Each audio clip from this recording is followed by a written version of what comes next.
study, and play come together on a Windows 11 PC. And for a limited time, college students get The best of both worlds. Get the Unreal College Deal. Everything you need to study and play with select Windows 11 PCs. Eligible students get a year of Microsoft 365 Premium and a year of Xbox Game Pass Ultimate with a custom color Xbox wireless controller. Learn more at windows.com/student offer. While supplies last. Ends June 30th. Terms at aka.ms/collegepc. 10, 9, 8, 7, 6, 5, 4, 3, 2, 1, 0. Women's Wrestling Talk, the #1 women's wrestling network on the planet.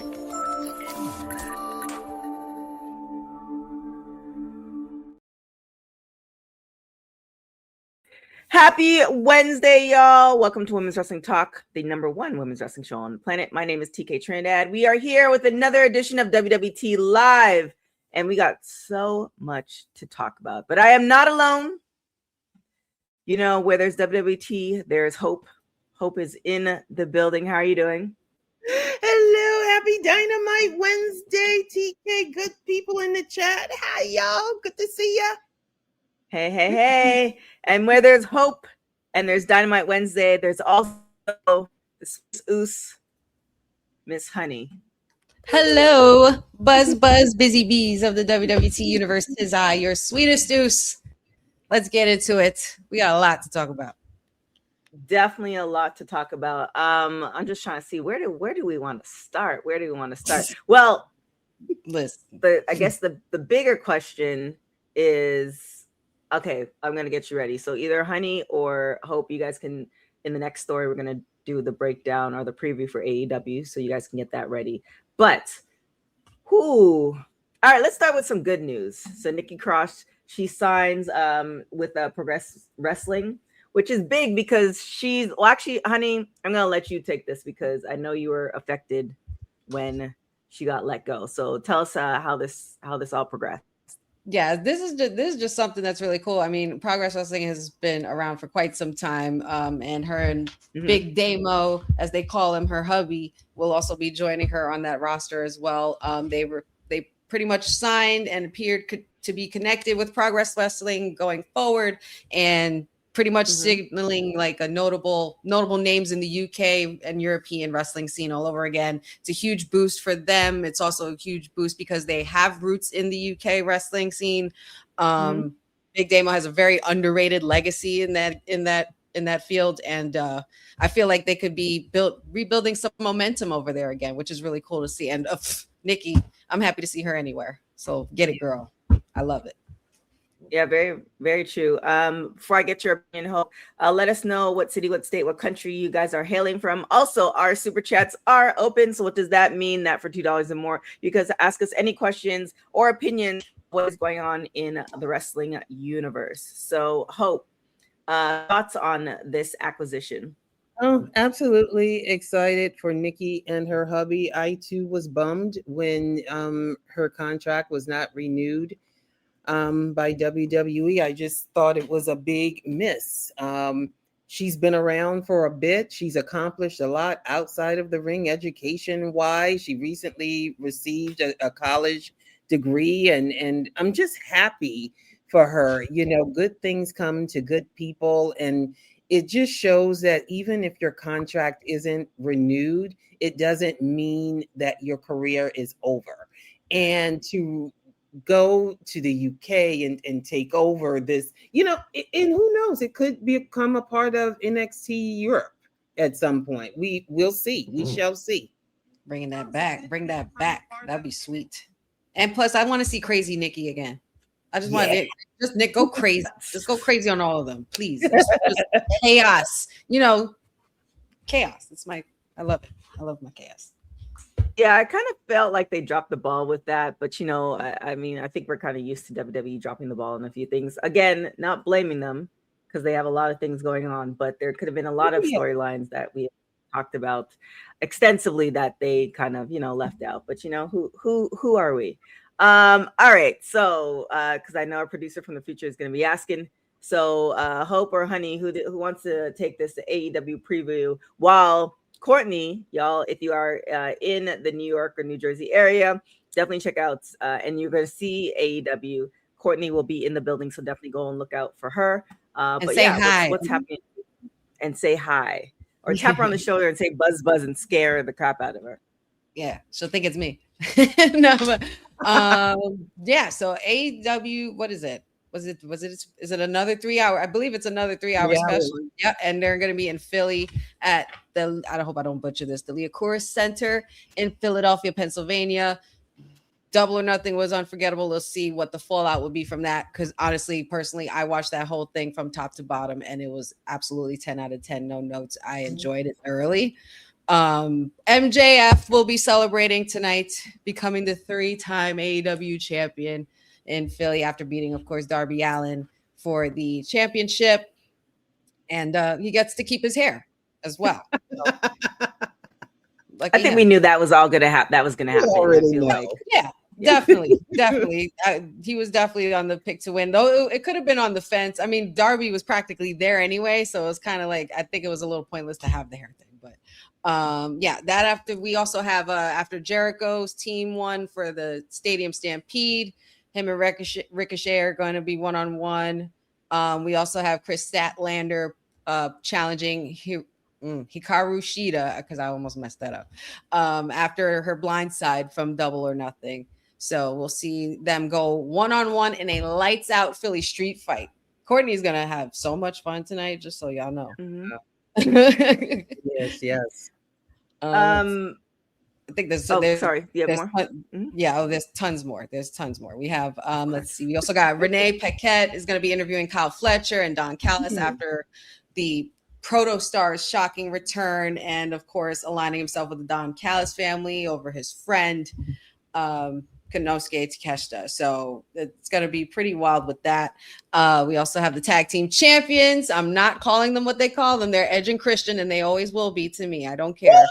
All I know is I better see a 5 to 10 second pose or something for this celebration for these new AEW champions. So, but there's going to be that and so much more going into Dynamite in Philly. It's going to be fun. It definitely will be. Here's a question. So shout out to Before the Bell. I was on their podcast on Monday, and they made a statement that, AEW Double or Nothing is kind of bringing it more than WWE is right now. And I think we see behind the scenes, we see the amount of people who are covering it now, etc. What are you guys' thoughts as far as seeing Double or Nothing compared to where WWE is right now, as far as storylines, how they treat their creators, all the things? They're not wrong. AEW is bringing it. It's like they're getting better and better. My only, I don't know if complaint, I guess concern, no matter how great the show, I just don't feel like any wrestling show should be longer than the Super Bowl. My goodness. A 1 a.m. media scrum after watching shows. After all of that. Imagine being in there. There has been 3 or 4 times. I remember I flew to Seattle for one of them, and I just did a day trip. I literally flew in that day. I saw the show, and by the time that we finished, because I learned by the time we finished, it was about 1 a.m. I just booked it. I just went to the airport, took a nap, and got the red eye back. It was pointless to go to the hotel to leave. You might as well just go. You're right. You might as well just do the whole shebang. Yeah. It's full a vampire mode. Do you do no media scrum for WWE, right? Or you go to a media scrum where Tony asked, everybody can ask 3 questions. Literally, everybody can ask 3 questions. There has to be there has to be a healthy medium. I don't know. It's like one of those things light structure. We don't got it. Just a little light structure. We have no more questions. Yeah, right. We have no more questions, Tony. There's no more questions. Let's end this in an hour. Shout out to them though, because they, it's helping in the long run. It helps both sides. So I get the double-edged sword either way. But 2 a.m. medium scrums, that's 1 a.m. That's wild. crazy. Just found with the bad backpack. There's no point. There's really no point in going back to the hotel. Anyways, that was my light rant. And I don't think after that show I've been to one since. Oh my goodness. Yeah, because it's just a grind, because it's like there is a long show with you. It is a very long show, and it's just one of those things where it doesn't disappoint, but I think, I don't know, maybe for the people who have the luxury of being able to just be in the moment, I think my mind, I have so many things. I'm just kind of like, okay, this is hour 4. Yeah. And then depending on the stadium, the internet might be working, not working. And it's just like, oh my God. Okay. All right. That's the worst. That's the worst. Yeah. Is when you want to post something and everybody's doing the same thing and creating oh God. But that's where do I charge my phone? It's like it's 4 hours, it's 5 hours. I need to charge my phone. I have nowhere to charge my phone. That was the first. They're basically telling us get portable ones. That's what they're making us do.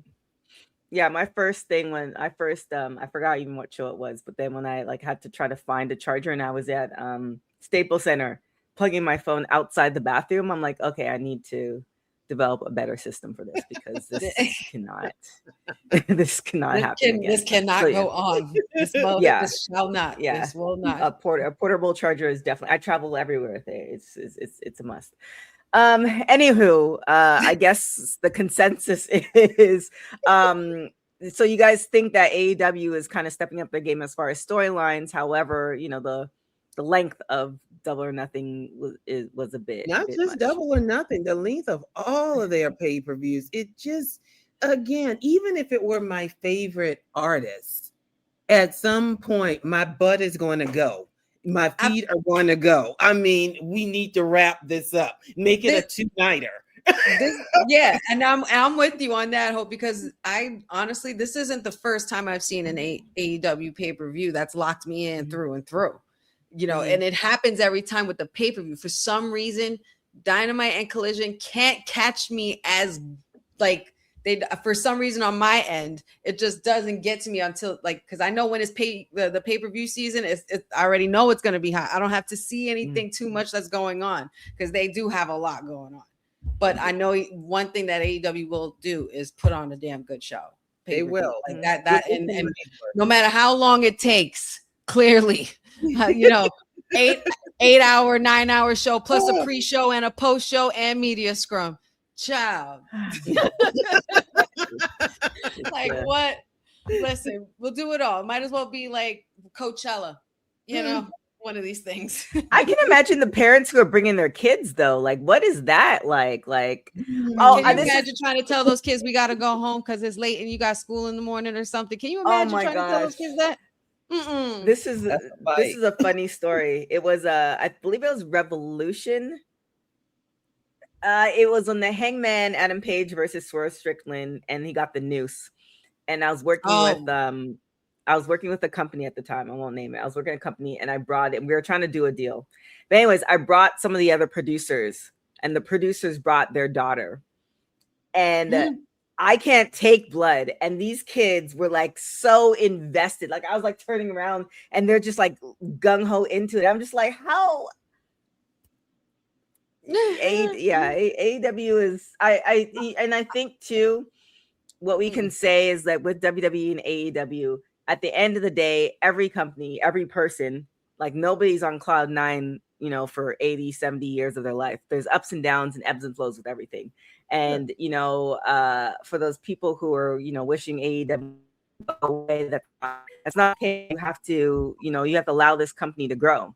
And I hopefully they will consolidate, or not TV for 7 hours, but also not lose who they are.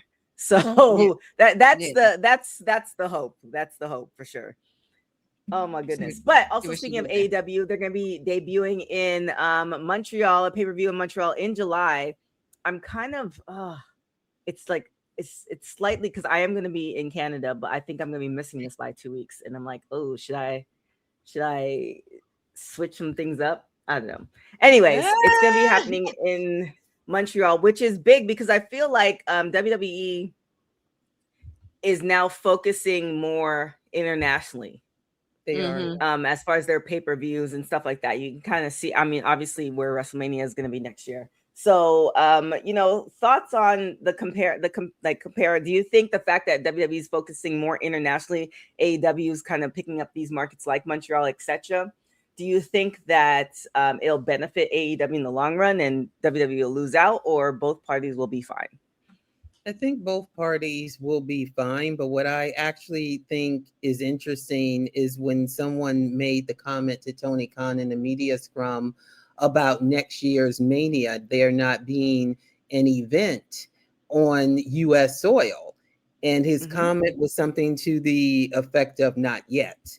So maybe, just maybe, AEW may pull something out WrestleMania weekend working with the independents. Can you imagine what that would be like, literally? And I equate that to Montreal because when I think of Montreal, when I think again, I mean, I think we all think of the Hearts. I think we think of Trish. We think, I mean, there are a number of, even the Edge and Christian. I mean, they're you think, it's in Jericho. It's wrestling territory, and I do believe it's an exciting time to be a wrestling fan. WWE isn't going anywhere, but it's clearly evolving under the TKO umbrella. And it's going to take some time before it shakes things out.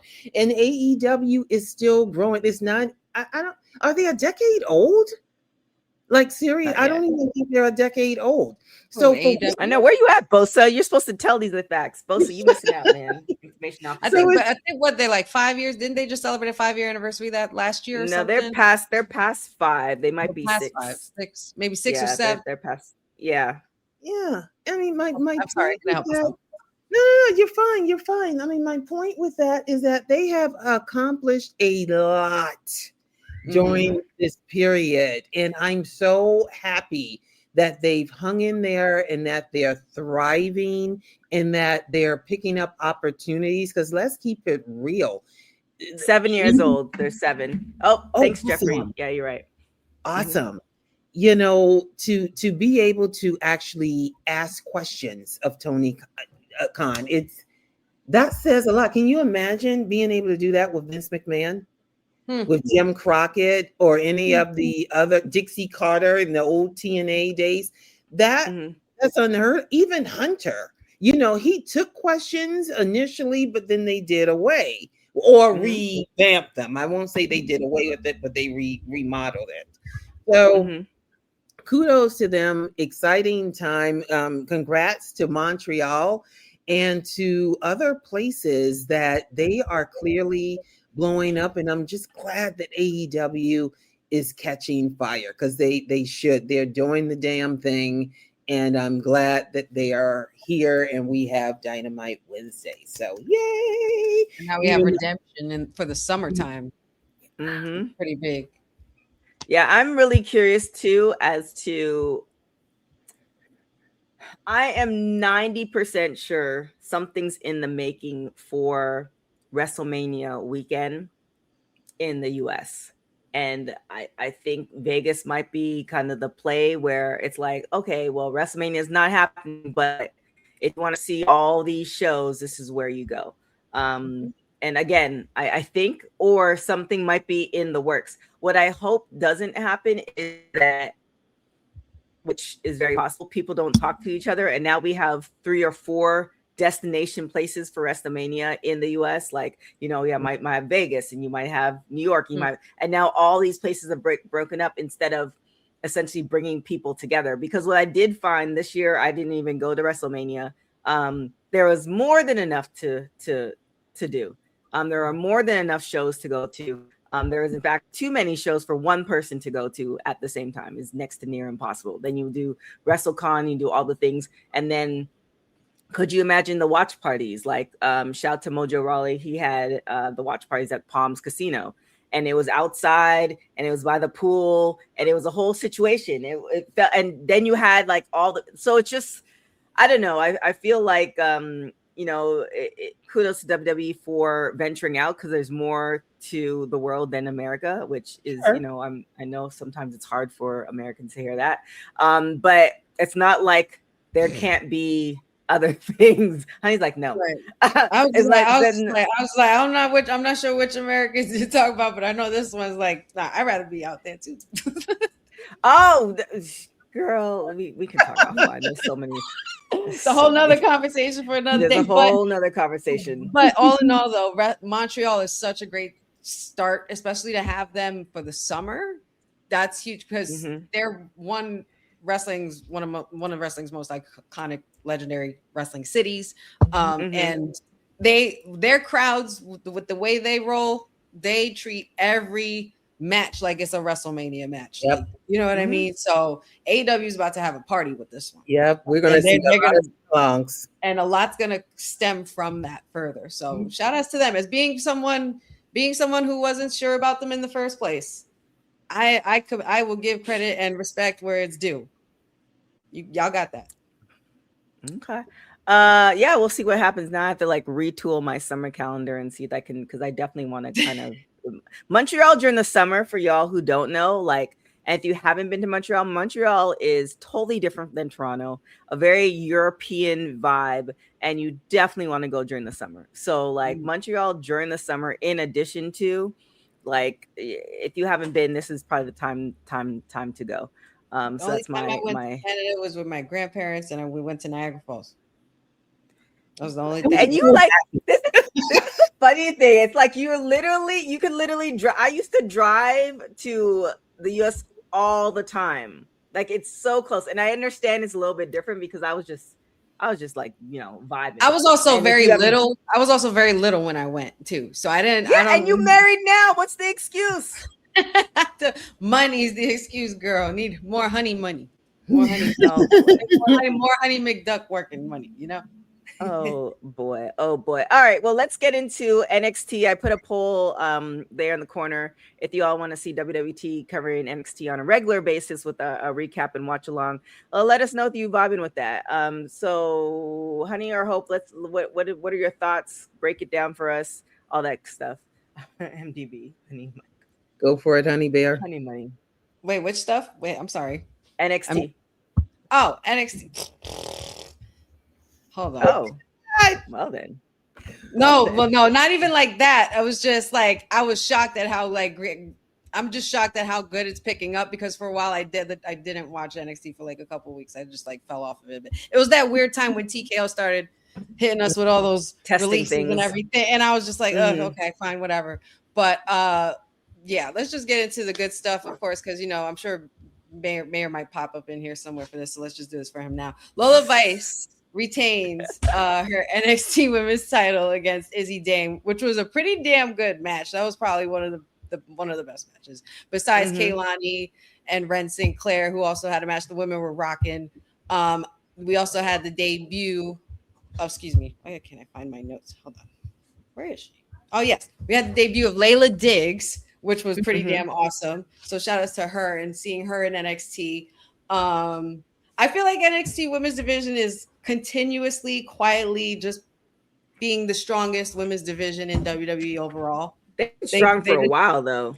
That's what I mean. It's just so consistent, and they really know how to roll them out. The way they roll out Kelly Armstrong and with Jada Parker and everything like that. And now we have Layla Diggs and Jada Parker. You're creating some feisty rivalries, some really good bangers in the future for like a good NXT takeover. You know what I mean? So it's a really good setup for that. So I was just like, let's go. And I also heard there could potentially be more call-ups for a lot of the women in the NXT division. Well, one of them, I believe. I think something about Nikita Lyons potentially, from what I heard, potentially moving on up soon as well. But Layla stood out.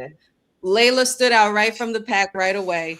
They're actually giving women stories and factions. We're seeing their personalities really shine through. Lola's thriving as double champ, so I just like the women right now for me are rocking. I wasn't a fan of the whole Dark State thing. I don't know if you guys want to chime in on anything else that happened, but the women's were mostly the highlight for me.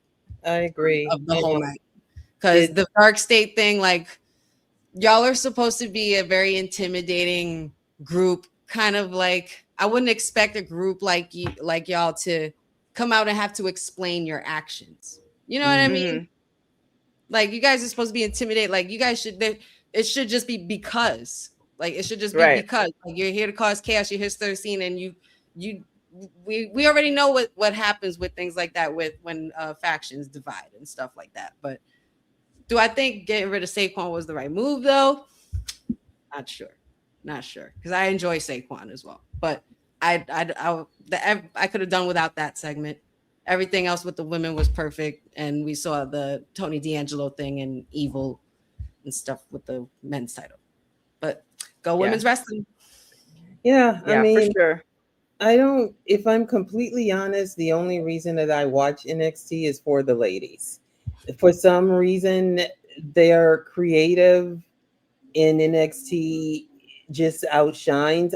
I'm not sure if it's because they have too many or they've got so much going on, but it seems like they shine in NXT and they get called up, with the exception of Fatal Influence, because that transition, those Dom reactions that they're still getting, and I love JC Jane. I knew when I first saw her come here for a PLE a little over a year ago, I saw her, they came up, I said, that's a star. If they do it right, she can be the breakout star, and she is killing it. Go JC Jane. They fit. It's really, I mean, the NXT, I feel like the moment that the TNA knockout started, getting a little bit shaky, that's when the NXT women started to pick up. And they've been kind of dominant ever since. And now you're seeing I think I talked about this on Friday, because you remember back in the Vince era, is like you had NXT and the main roster were very separate, to the point that you would have somebody in NXT and then they debut in a whole different name in the main roster. And once they stopped doing that, and once Vince was no longer in control, the transitions and building out the stories in NXT into the main roster, even though there is probably there's only so much. Depending on your lifestyle, you can only watch so much wrestling for fun. So people tend to choose to either watch Raw or SmackDown or NXT. I don't see people or AEW or TNA or AEW or NWA and all these other things. It's very hard to keep track of everything. So I think there's certain promotions, there's certain shows that are secondary. Like, if I get the highlights, great, but I'm gonna mostly watch this. And you can see how sometimes the progression or transition from NXT to the main roster, it at least you can trace it back to something, versus Piper Niven and now she's Dewdrop. It's like, well, what how did we get here? So I'll never forgive Vince for that shit. I'll never forgive him. Call her Dewdrop. Like, are you kidding me, dude? Oh God.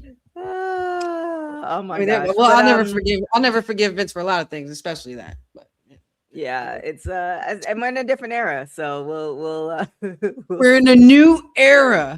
We're in the new era. There's still gonna be. It's going to be ups and downs, no matter what.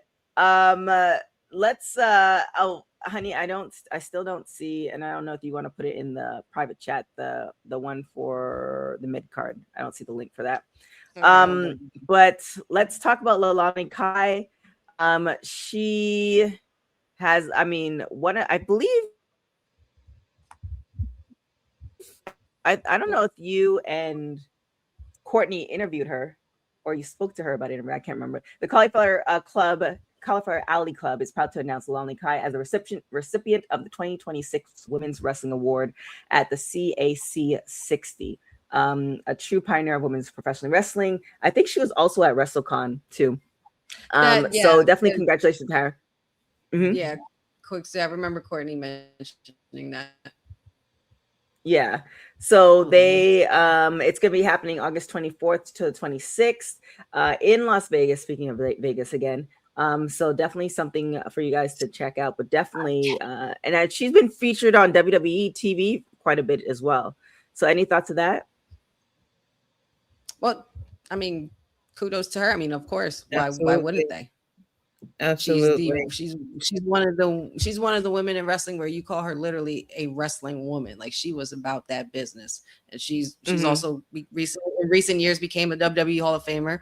So, you know, her work has always spoken for itself with where her roots and where she's come from in the wrestling business. So congratulations to her. Yet another milestone and accolade and notch you could add to your belt as to why you are a GOAT, Miss Leilani. Absolutely. It's like she's one of those people where you hear her name and you can't help but smile because it takes you back to the glory days of women's wrestling. Congrats. Definitely congrats. She all right. So they could run. Yeah. I mean, and that's a perfect segue if my computer just didn't decided to freeze. So honey, if you want to play that commercial, if you can get pulled up. That is why we have the Women's Wrestling Archive for you guys, so we can document every wonderful thing that women are doing. Yep.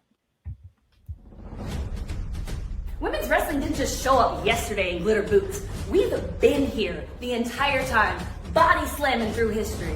The Women's Wrestling Archive launches 2026, and it's going to pave the way for all women's wrestling. Because if we don't document it, a man might say he did it first. This has been a passion project for a very long time. Head over to the womenswrestlingarchive.com to donate 1, 5, or whatever you can. It all goes a long way. Let's give these women the spotlight that they've always deserved. Her story belongs in history. Help us preserve it today. Join us at womenswrestlingarchive.com. Support the archive. Support women's wrestling. Donate today. So definitely something to check out and support for sure. For the win, we're definitely working hard behind the scenes to get it all together. But yeah, it's a whole situation, y'all. But this, I believe, is going to be a bigger conversation. So let's have it. So the question is, honey, I kind of brought this in the backstage for us. Is there a problem with the women's mid-card title booking? So, you know, I don't know if you want to kind of talk about the article and then kind of give your opinion, honey, first. Yeah. Shout outs to JJ Williams writing this for NoDQ.com. He posed a really good conversation, I'll call it. And I feel like it's something that we can continuously talk about, because I've actually talked about this a lot on my watch alongs, being that I do have one of the mid-card titles on the show that I watch. But just to kind of like summarize what he had mentioned, he believes that there's a serious problem with the women's mid-card title booking. He also made it a point to mention that, you know, even though, yes, the titles are not even 2 years old, so how can there be a problem? He lays out the fact that the United States Championship was announced by SmackDown General Manager Nick Aldis on November 8, 2024, and a tournament was held which began on the 15th and culminated at Saturday night's main event on December 14th, where Chelsea Green had defeated Michin to become the inaugural champion. He continues on to say that other women in the tournament included Candice LeRae, B-Fab, like the names Bianca Belair, Blair Davenport, and all these names, Piper Niven, Lash Legend, and etc. And 520 days since that championship's inception, we've only had 6 champions, and 2 of them are repeats. So with naming that, and then also the counterpart of the Women's Intercontinental Championship, that was announced by Adam Pearce in November 25th, 2024. Another tournament was held that culminated for that on that end, and then ended on January 13th, where Lyra Valkyria defeated Dakota Kai to become the inaugural champion. So since it's been 498 days since that championship's inception, and we've also had 6 as well, ironically. And one of those women is 3-time, while the rest are also 1-time, and the 1 3-time is the man Becky Lynch. So Could there possibly be a problem? Of course, because look at all those women that we listed, right? I would kind of have to agree, because we kind of, I don't know, I wouldn't say that we diminished I wouldn't say it diminished the talent of the other women, but I just felt like during that time, I feel like JJ makes a really good point, because at that time it felt like, why we're bringing out these titles in such a big way. Why does it feel like women are being held back? You know, like as far as like the booking, like when Julia was champ, how often did we see her? Right. You know, we rarely did. And it's not to offend it's not to, it's not to put my opinion on anything. These are just literally the facts. So yes, you got to put on the glasses when the library is open, always. Reading is fundamental, y'all. It's fundamental. And but yeah, so I would have to agree with a lot of those points. He goes on to talk about, continuously about what happened with currently Tiffany as the United States champion, after going from being the women's champion and going to WrestleMania with Charlotte and things like that. How do you get? I just feel like there's a certain I feel like there's just a certain way that TKO is handling things in that writer's room, or just the creative in the writer's room, period, for the mid-card titles. That's like, why are we only just relying on Becky? And granted, she's the man. Granted, she's one of the horsewomen. Granted, she's Becky. But still, at the same time, think about all those women we listed. And Chelsea Green is still hanging on. Julia is still there as well. The rest, a lot of those names are all gone. And where have they gone? Now we have Tiffany Stratton holding a United States title. So it's like, where's the direction going, and why hasn't there been any more push for these titles to be seen and defended when PLEs come up? Why are they on the back burner? So I kind of like this as a discussion, especially, we are women's wrestling talk. So I just felt like it's something that we could dissect a little bit, because, it just seems like if you're Becky, if you're Rhea, you're holding that title, but you're not making room for all the other. I don't know what it is, right? What it could be, Could it be the fact that could it be the fact that Becky and Rhea and Charlotte and some selected individuals, they're already battle tested, meaning that they're TKO approved. We all understand it may not be true. So WWE, if you're listening to this, let me know. But I'm willing to bet if you're selling merch, that's another way of the public showing support for these people. So I think when these people are battle tested, it's like an easier go-to. Remember, there was a time where things were falling through, like Charlotte would leave and all of a sudden she'll come back and then she's champion. That happened time and time again, because she's, whether you hate her or love her, she's still Charlotte Flair. She still shows up. She still shows out. And it's just an easier lift. Like, okay, we need some energy. We need something. Let's go to Charlotte. So I think that might be one of the reasons why we see the mid card kind of just shake. It sounds like, just even talking about it, I thought of the tag team division, where it's like we have these things, but it's a lot easier to sell. I don't know. I'm trying to figure out a terrible analogy. It's a lot easier to sell Nikes than it is to sell Pony. I don't even know if Pony's still around. Like, and I think it's one of those things where, if you're looking at this whiteboard and you're looking at names and, you're looking at people who give pops, then you're going to lean towards the people. It's just an easier, like booking, an easier writing. And I'm still tripping that Damian Priest and Truth weren't on the WrestleMania card and they were the tag team champions. I'm like, Io and Asuka were not on the WrestleMania card. Io Sky and Asuka. They're two major workhorses and big signings that they brought in. Yeah. Go ahead, I hope. I'm sorry. Go ahead. No, you're fine. When Jade had the belt, how many times did she actually defend it? And I mean, we could go through a laundry list, looking at Charlotte on this year's WrestleMania.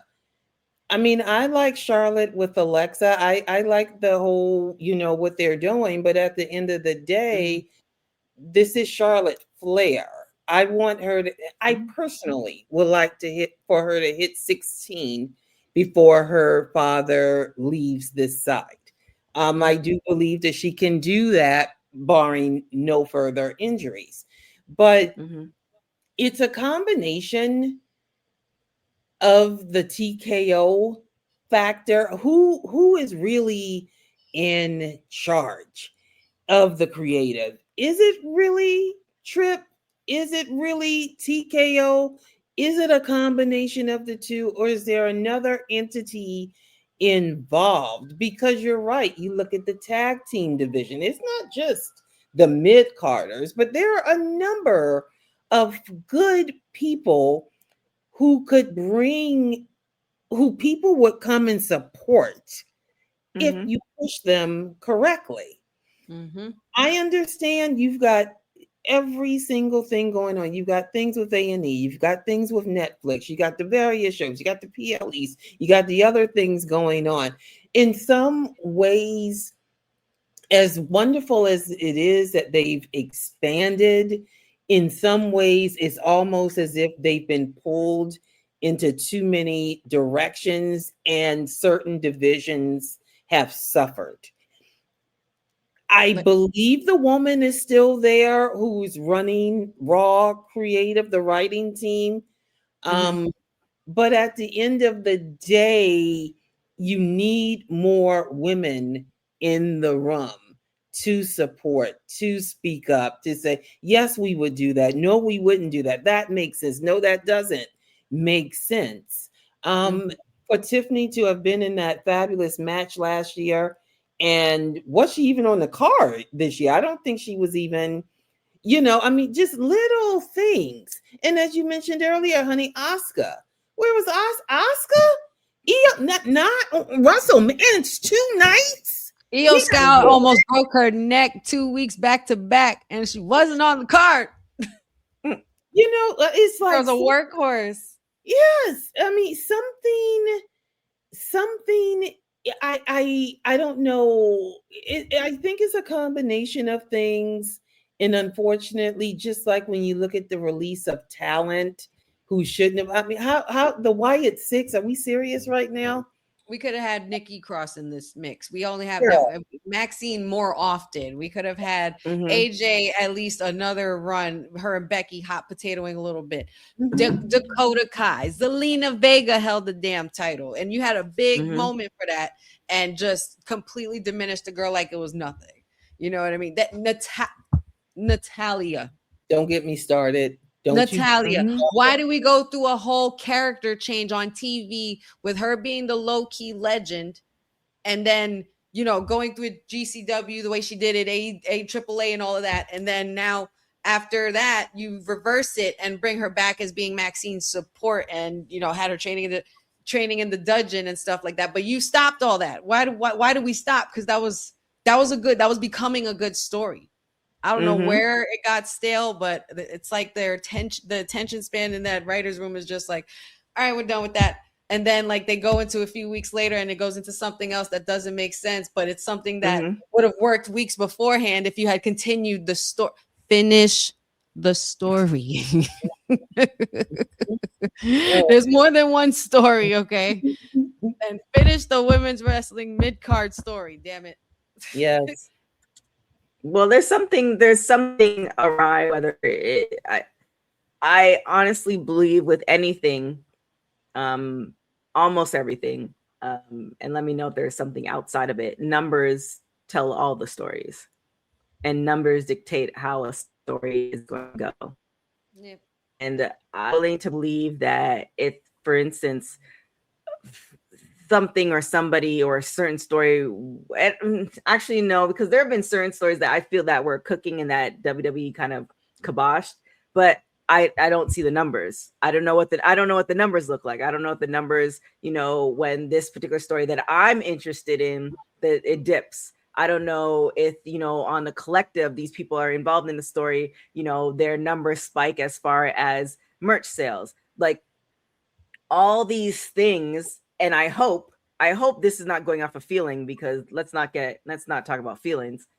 I hope all these things make sense where it's like, oh, no. Like they can literally walk us back into the room and say, this is why this story didn't continue, because this, if they have the, and not to say it always has to go by the numbers, but it's very clear that TKO is about money.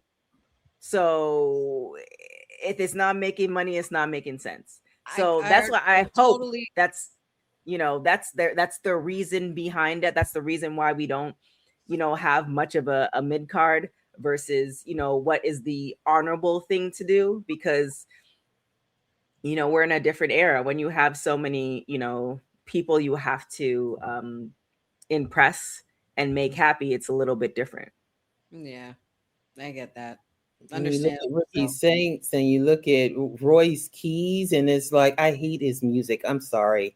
I'm not a fan of his theme. I'm like, he has the look to be champion and to do great things, but we know the theme is key.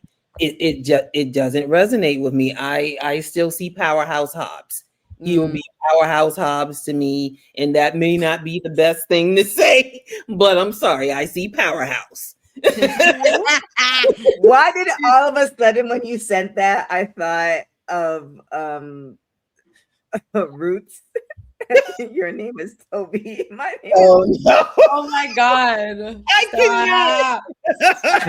It's not funny, but it's like literally when you said that, because I was talking about that to somebody, and it was top of my mind.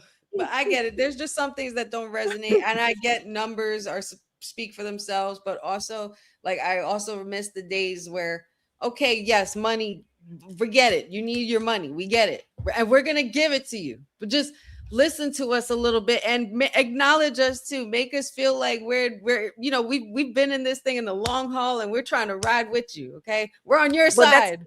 You just said it. You just said it, and we are all examples of it. That we rode through the dark time of the Vince era. I remember when we were doing AfterBuzz, and how the setup in the back end for those people who used to watch AfterBuzz, how the setup was outside the studio. They had a lineup of TVs, and then they had headphones, and there was a point where it was just so hard to watch Raw that we literally relied on friend of the show Flobito to like watch it for us, because it was just so difficult to watch it. However, we got all the things we needed, and we still did the after show, meaning that we still watched it. Like if you truly, are not enjoying it, then you would turn the TV off. And that's the only way because now that's stopping money. You're not watching the commercials. You're not buying the merch. You don't know what's going on to buy merch. That will be the only thing that's going to change the trajectory of what's happening. So it's just kind of one of those things like, yes, please listen to us, but also I'm still going to watch.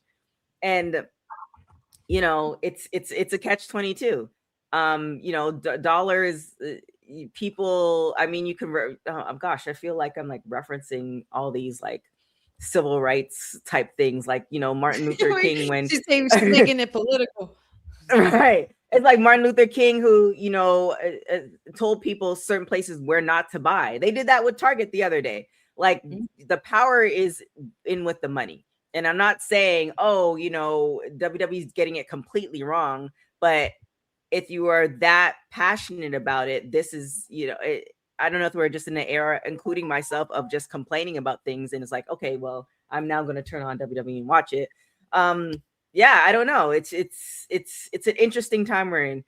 I'm so glad I'm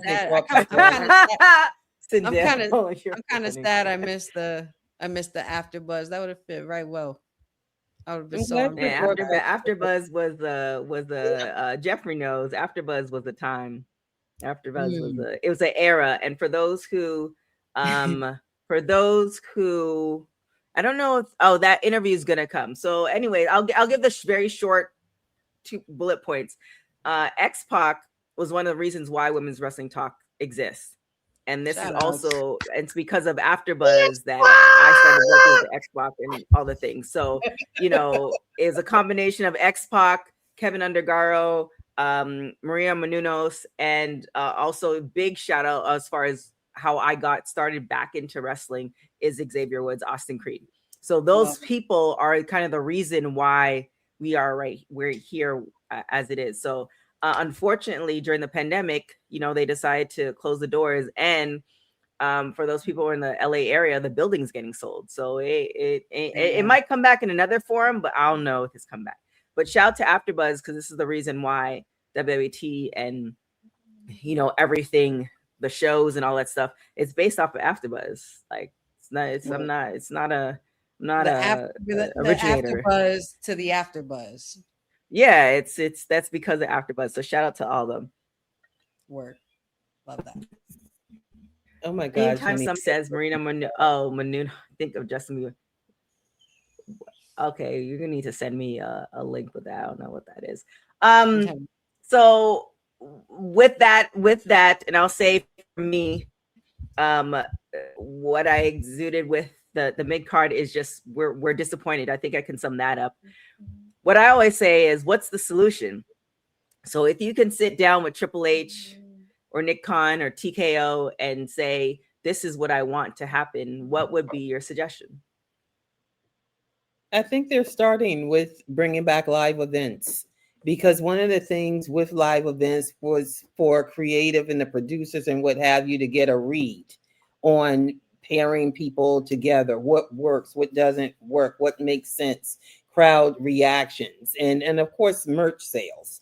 That interaction, they watch all of that. They obviously watch it at TV, but one of the key things about live events was getting them to work together, who works well together, the sync, how the audience responds, things of that nature. So I'll be curious to see, the results of that, say the end after SummerSlam, even, because they've got a whole slew of events between now and then, and really curious to see how it will impact not just the mid card, but the overall card up and down. It's been a missing piece. Even Cody Rhodes had mentioned, where the live events. Other wrestlers have mentioned. I mean, they enjoy the time off, but at the end of the day, you need to work. I mean, after a while, there's a big difference wrestling 5 days a week, maybe 6 days a week versus 1 or 2. You're going to get a little rest, and it shows up in some. Let's keep it real. I see you, honey bear. You know what I'm talking about in particular. It shows up. It just does. And I'll leave it at that. Honey, which part? As far as the mid card, if you can give like a blueprint, or not a blueprint, a suggestion as far as how you would improve. If you were in charge, what would you do to improve it? Well, I'll tell you what I wouldn't have done. I wouldn't have fired a lot of those or released a lot of those women that they released, because I feel like due to the lack of the quantity and quality of the women that you had on that roster, you could have done a lot of work with all of those women up until now, going into Money in the Bank, going into Clash, and like we could have. That would have been my suggestion probably 2 months ago. But yeah, that's what I would not have done. See, the getting rid of the wrestlers, like there's so many things. Man, there's so many things that I wish like WWE can actually show, but then you can just turn it around, because I don't just think they just got rid of them just because. I think there's definitely some other things kind of tied into it that, is buried between, the 4 or 5, maybe even 10 people at the top. Right, where we would want to be the flies on the wall in those rooms. Yeah, because it's like, some of the stuff doesn't make sense, but then again, you always kind of, what was it? Was it Jerry Maguire? I'm like, all these like old like references, show me the money, like it's maybe not. I mean, listen, if there was some for a specifically good reason and they weren't bringing what they needed to their product, rightfully so, fine. But a good handful of those women we could have still worked something out. I feel like they could, you know. The thing that always gets me with the releases, and I'll say it once, I'll say it again. I don't want to see anyone lose their job. Right. What you notice is always the talent. Why? And sometimes it's people in the office, names we never hear of, but it never seems to be anyone in the writer's room where it all comes back to. If just once we could see something. And again, you don't want to see anyone lose their jobs, but they're a part of it. It's not just talent.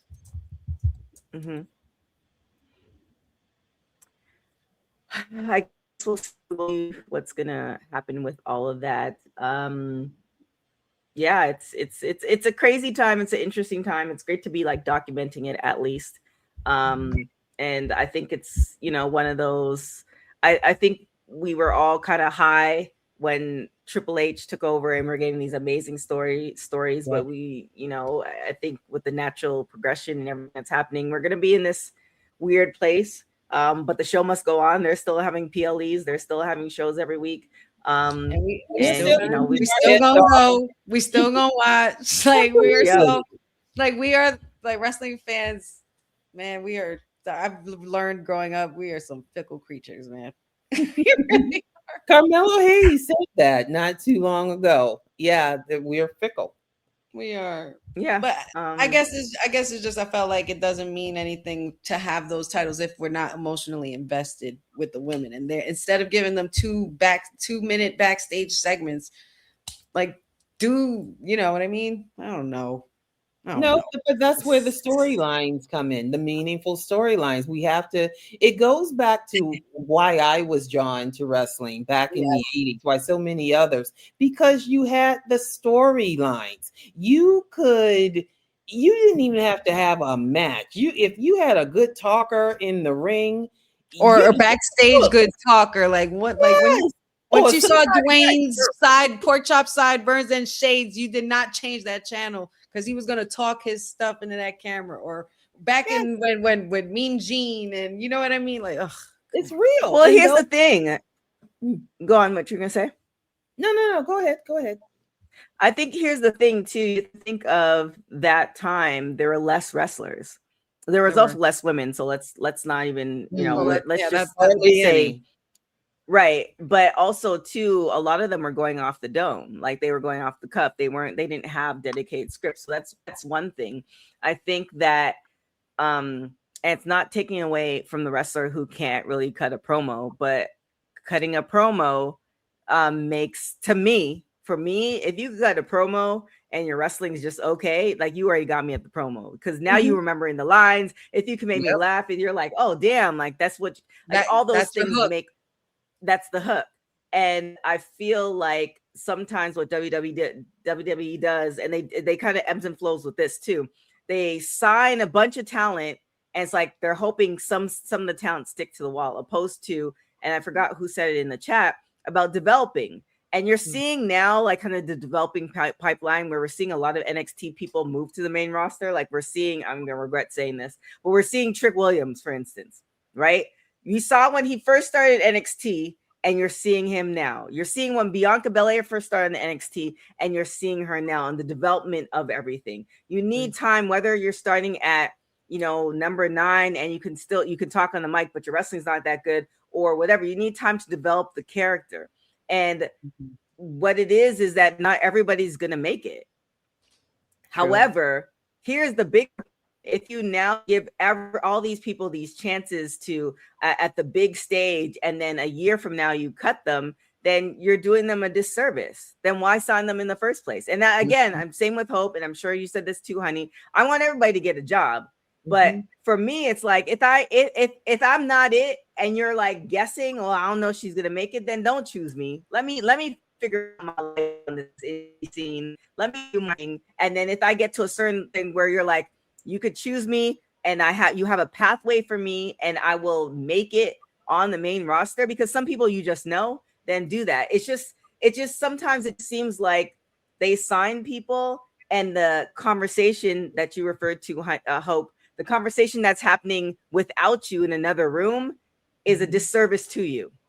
Right. Because it's like they're already like, oh, they're not going to make it. We're going to just wait for them to fail. Opposed to just saying, yo, you on the cusp right now. You need to step up or start packing. Like those conversations need to be had. Now, whether they are had, I don't know. I ain't there. I highly doubt it because I feel like there's a whole HR violation in itself. So, there's certain things that, they're doing a disservice to wrestlers, and they're also doing a disservice to us because we might be invested in a certain wrestler and they already have plans that this wrestler is not going to make it past the year. Mm-hmm. So it seems like there's a lot more bureaucracy and red tape and white boardrooms. That is a double entendre that's happening that the wrestlers and us are not privy to. So I don't know. She was cut. She got the call from TKO. It wasn't Triple H who called her, and that says a lot. Yeah, who's in charge, really? Well, with that being said, we are in charge of this channel, so we can control that. Like I said, Courtney is at AEW, so if you see her, say hello. As you can see, the mayor was supposed to, take over the show today, but the mayor's in the streets. No CEO Wednesdays. I thought, oh wow. What y'all can do is tweet at or DM the mayor and ask him where the show at. But with that being said, we gotta go. So honey, that sip she took, she's at. I can't. Honey, where can everybody find you? You guys can find me on All Things Wrestling with Honey on the socials, and I do mean all things now, because I did it. I caved. Your girl's buzzing. But you got Blue Sky or you got Twitter?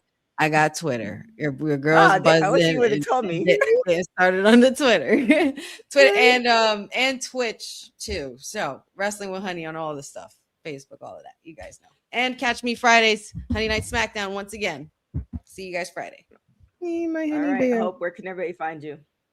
Miss Hope 0621 on most of the social media channels, and of course Pro Wrestling Post to check out any articles. And if there's anything that you want me to write about, please reach out to me and let me know, and I'll see what I can do. All right. Well, you guys can follow me everywhere at TK Trinidad. Make sure you follow Women's Wrestling Talk on all social media platforms at www.talkpod.com. If you're watching this on YouTube, I want to say thank you and welcome to the 500 plus new subscribers in the last week.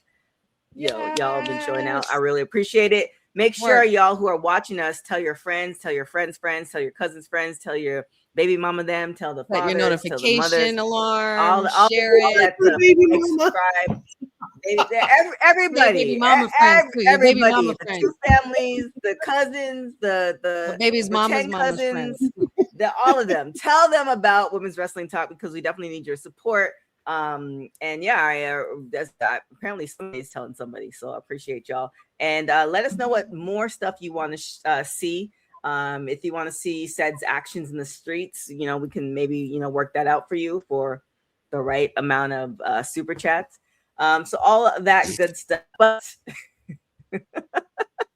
with that being said, thank you guys so much for watching Women's Wrestling Talk, the #1 women's wrestling show on the planet. Ciao for now. Thanks for joining WWT. Don't forget to like us on all social media platforms at WW Talk Pod. Like and subscribe on all video and audio platforms like yesterday, my G. And check out our website at www.talkpod.com. Thanks for watching Women's Wrestling Talk, the #1 women's wrestling network on the planet.